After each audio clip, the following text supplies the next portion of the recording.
Graças ao Senhor por mais esse tempo juntos, diante dEle, diante da sua mesa.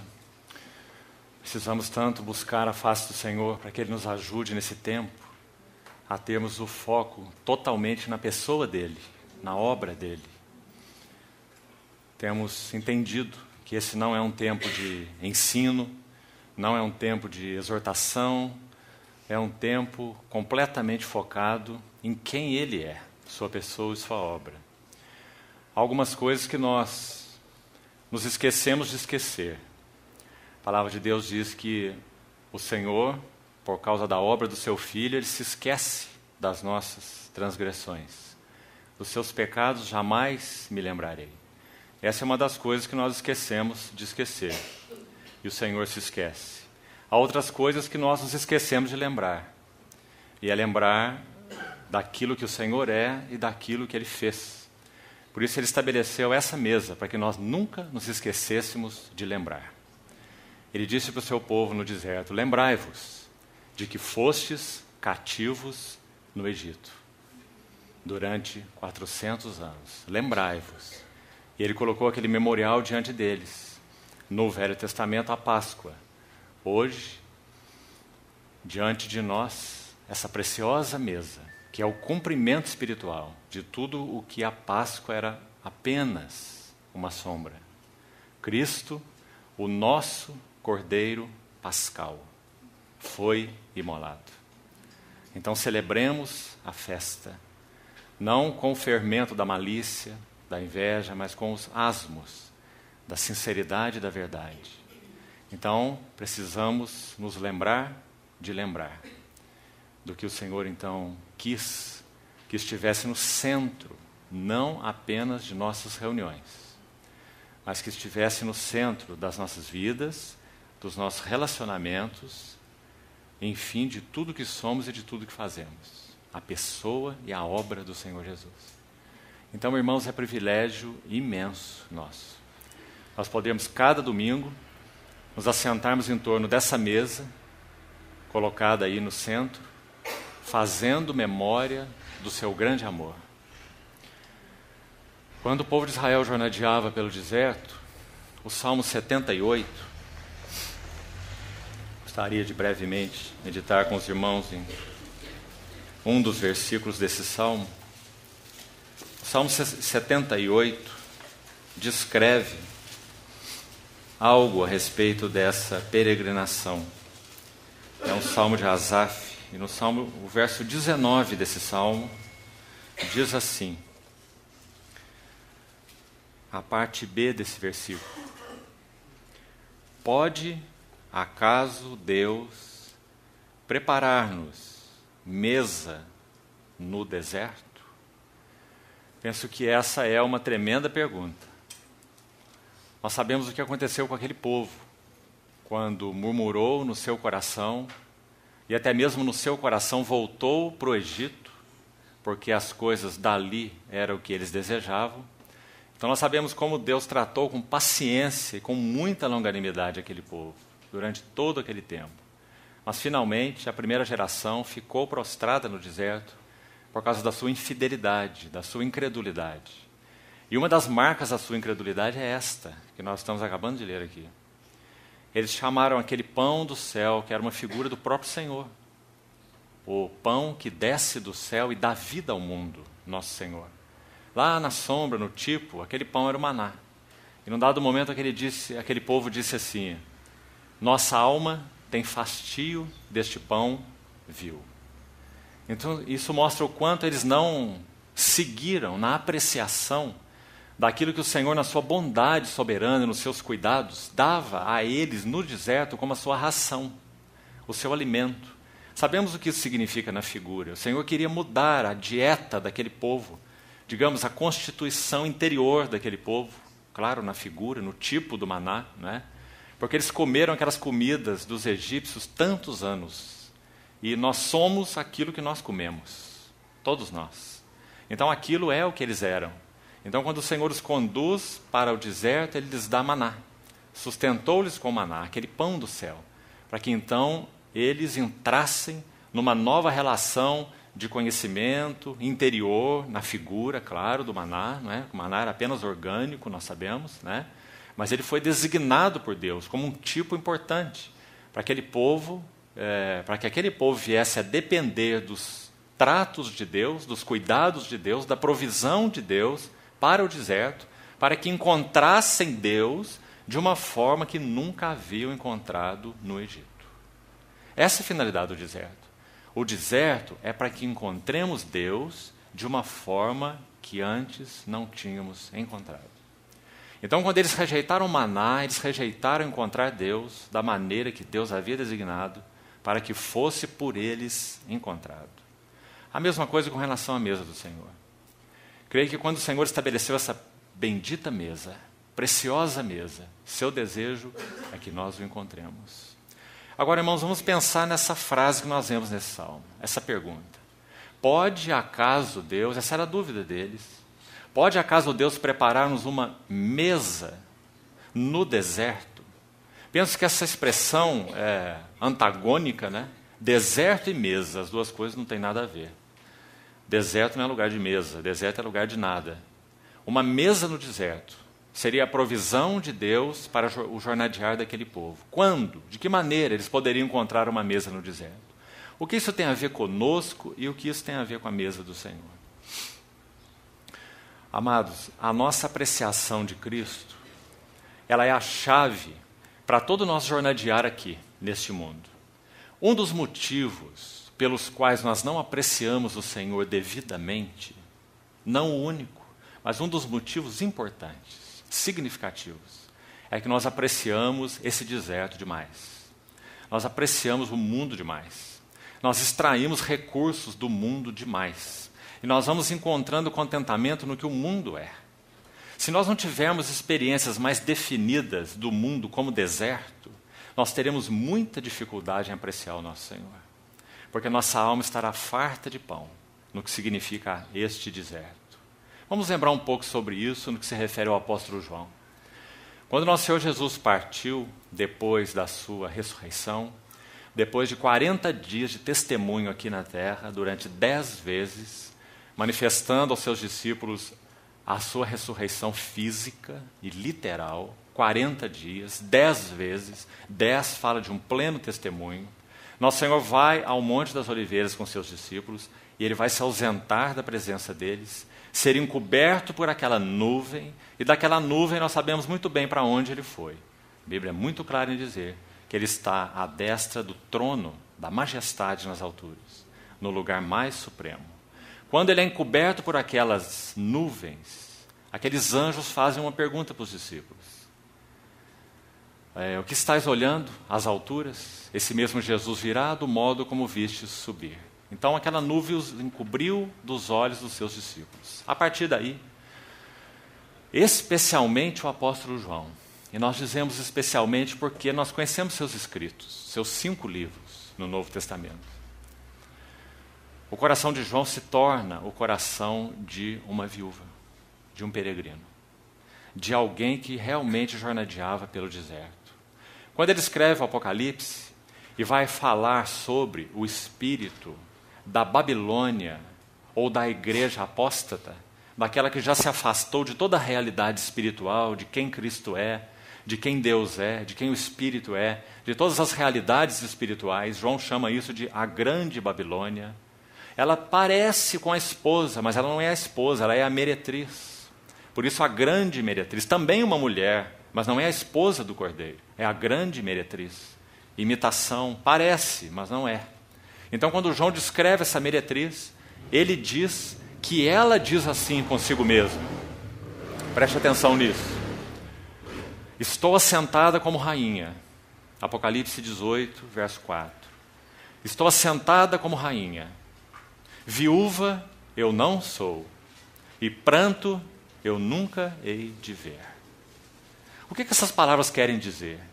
Que de alguma maneira, amados, o grande desafio que nós viveremos antes do retorno do nosso Senhor Jesus dos céus, para nós, para nos arrebatar para Ele, é mistura e acomodação com o mundo. Estou assentada como rainha, viúva eu não sou, e pranto eu nunca hei de ver. Ora, o Sermão do Monte diz assim: bem-aventurados são os que pranteiam, os que choram, porque eles serão consolados. Mas sabe quando que nós choramos? Quando nós compreendemos o deserto no qual caminhamos. Que não há nada para nós aqui que possa ser motivo de uma habitação permanente, um regozijo pleno, um lugar de satisfação, de conforto, de acomodação, de descanso. Quanto mais o Espírito Santo abrir nossos olhos para vermos o deserto no qual caminhamos, paralelamente a nossa apreciação de Cristo aumenta. E o inverso é verdade também. Quanto mais nossa apreciação de Cristo aumenta, mais nós temos uma visão clara do deserto no qual nós andamos. Então essa pergunta do Salmo é muito significativa. Acaso Deus pode nos preparar uma mesa no deserto, ou nesse deserto? Qual tem sido o nosso coração na relação com este mundo? Não ameis o mundo. Se alguém amar o mundo, o amor do Pai não está nele. O que será que significa esse amar ao mundo nos nossos corações? Então, creio que, para que experimentemos a realidade espiritual maior dessa maravilhosa mesa que o Senhor preparou para nós, uma das coisas que precisamos é conhecer melhor esse deserto e pedir que o Espírito Santo nos dê luz para sabermos onde tem estado o nosso coração. Num lugar de acomodação, num lugar de paz, entre aspas. Muitos dirão naquele dia: paz, paz, segurança, enquanto não há paz. Essas palavras são direcionadas ao tempo imediatamente anterior à vinda do nosso Senhor. Paz, paz. Então pode Deus preparar-nos uma mesa nesse deserto? Sim, Ele pode. Ele o fez assim para o seu povo. Mas então que os nossos corações sejam desafiados a encontrá-lo de uma maneira mais profunda. E termos uma avaliação do mundo mais adequada. Sabe, irmãos?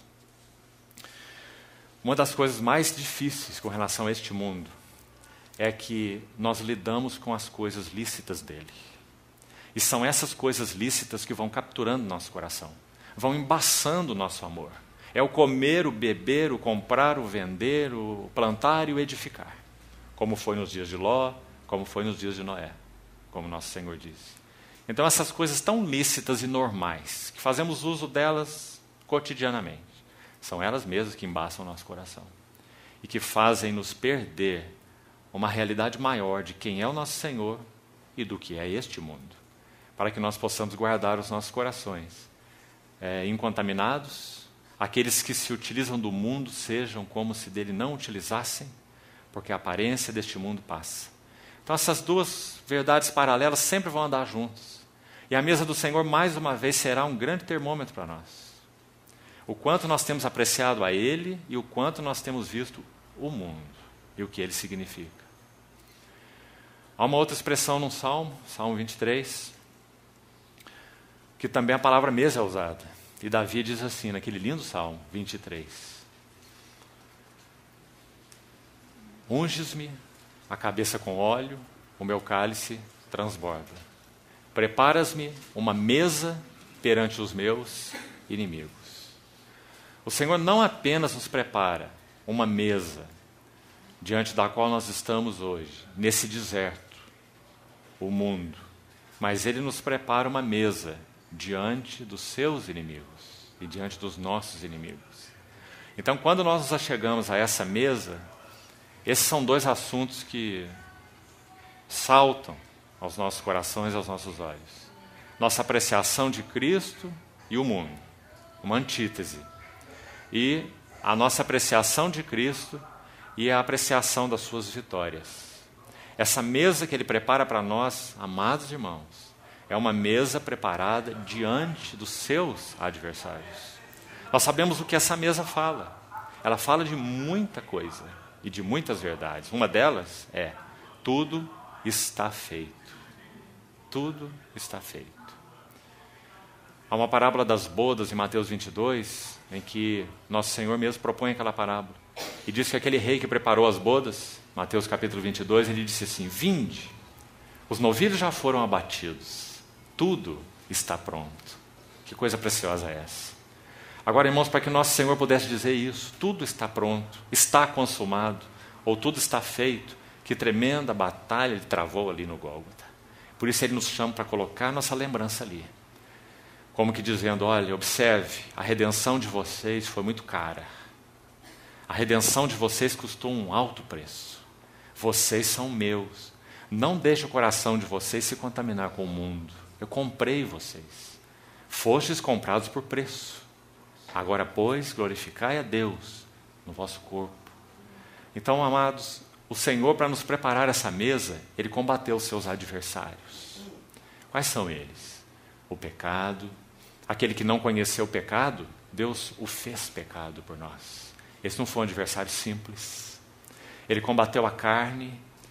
Gálatas diz assim, aqueles que são de Cristo crucificaram a carne com as suas paixões e concupiscências. Ele combateu o mundo, mais uma vez. Ainda em Gálatas diz assim, o mundo está crucificado para mim. Ele combateu o ego, esse tirano do nosso interior, que faz vivermos, que faz com que vivamos para nós, que vivamos de nós, que vivamos por nós, né? Esse ego horrível, medonho, terrível. O Senhor também combateu esse inimigo, porque Paulo diz assim, e eu estou crucificado para o mundo. Então o Senhor também derrotou esse inimigo e podemos viver libertos dele. Ele também derrotou o próprio diabo, face a face. Colossenses diz que ele despojou principados e potestades. E os expôs, não lá num canto qualquer do mundo, mas publicamente no centro da nação, da religiosidade daquele tempo, né? Em Jerusalém. Embora fora das portas, em Jerusalém. Ele expôs publicamente principados e potestades ao desprezo, quando ele triunfou sobre eles na cruz. Então, irmãos, nós estamos fazendo memorial de todas essas coisas. Que vitória tremenda! Pecado, carne, mundo, ego, diabo, morte. Paulo, escrevendo para Timóteo, diz que ele destruiu a morte. Não, destruir a morte não é uma coisa pequena. Como que a Bíblia vê esse mundo? Sabe como a Bíblia vê esse mundo? Um grande caixão. E a tampa dele é o céu. Esse céu atmosférico. Ninguém tinha rompido a tampa desse caixão. Ninguém. Pessoas ressuscitaram no Velho Testamento, morreram de novo. Lázaro ressuscitou, morreu de novo. Mas um dia alguém ressuscitou e assumiu o poder de vida indissolúvel. Então ele rompeu a tampa desse caixão. E não apenas rompeu a tampa do caixão, mas foi mais alto, até o trono da majestade nas alturas. E está lá como âncora da alma, segura e firme, de que ele então venceu mais esse inimigo, o sexto, a morte.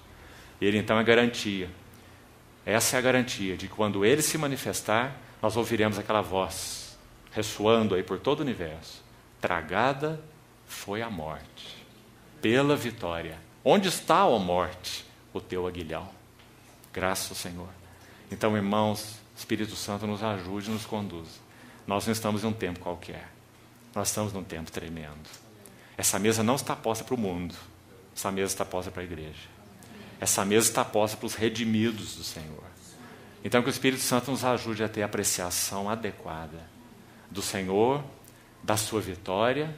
Preparas-me uma mesa perante os meus inimigos. E também do deserto desse mundo.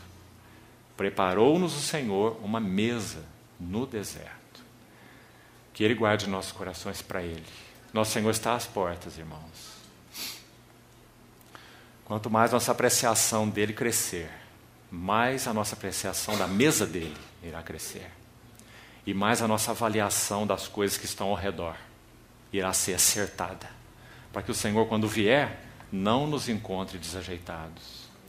João, esse mesmo João, do qual nós estamos falando, esse que tinha esse coração de viúva quando o Senhor partiu, ele não conseguia ver mais o Senhor, e o seu coração não encontrou contentamento em lugar algum, por isso ele escreve o seu evangelho, seus epístolas, o Apocalipse, com aquele coração que anelava ver o Senhor. Amados, nós somos filhos de Deus, mas ainda não aconteceu, ainda não se manifestou o que nós havíamos de ser, mas ele vai se manifestar. Era isso que João aguardava. E quando ele se manifestar, nós seremos semelhantes a ele. Porque haveremos de vê-lo como ele é. Você vê quem era João? A expectativa dele. Aquele que um dia reclinou sua cabeça no seio do Senhor, agora não mais faria isso. Apenas em espírito, mas não em realidade, até que o seu Senhor viesse de novo. E João pudesse ter de novo, né, junto com os santos, essa oportunidade de tomarmos aquele café da manhã com o nosso Senhor. Aquele mesmo que ele preparou lá naquela praia, no mar de Tiberíades, para os seus discípulos, depois de ressuscitado. Essa é a nossa expectativa. Então esse mesmo João diz assim: quando ele se manifestar, dele não nos afastemos, envergonhados na sua vinda. Então que o Senhor guarde-nos, irmãos, guarde nossos corações nessa hora tão desafiadora, que a mesa do Senhor seja fresca para nós cada domingo, seja nova para nós, seja rica para nós. Não permitamos por nada que ela caia de alguma maneira em um ritual, em uma rotina, porque, amados, o que o nosso Senhor Jesus fez não tem nada a ver com isso. Ele fez algo que é novo, ele abriu um novo e vivo caminho. Ele fez algo que é fresco. João viu nosso Senhor no seu exílio em Pátimos, quase 60 anos, em torno de 60 anos depois da sua morte. Ele diz assim: eu vi um cordeiro, como que recentemente imolado. Esse frescor do sangue para Deus nunca perde o valor, nunca perde a virtude. Impossível, porque é o sangue do Deus homem, do Filho de Deus. Então nós precisamos sim ter uma oração no nosso coração. A oração é para que a mesa do Senhor não caia em um vazio, mas que nós tenhamos o significado espiritual dela cada vez que nós nos colocarmos diante dela. Um momento de quietude, um momento de admiração, um momento de adoração, porque tudo que o Senhor quer fazer nesse tempo é passear e andar entre nós e nos comunicar uma única mensagem, uma só. Eu sou teu, você é meu. Esse é o desejo do seu coração, nada mais. Não precisamos de nada mais. Então que o Senhor encontre esse lugar em nós e entre nós, quando nós nos reunirmos para partir o pão. Espírito Santo do Senhor nos conduz. Amém.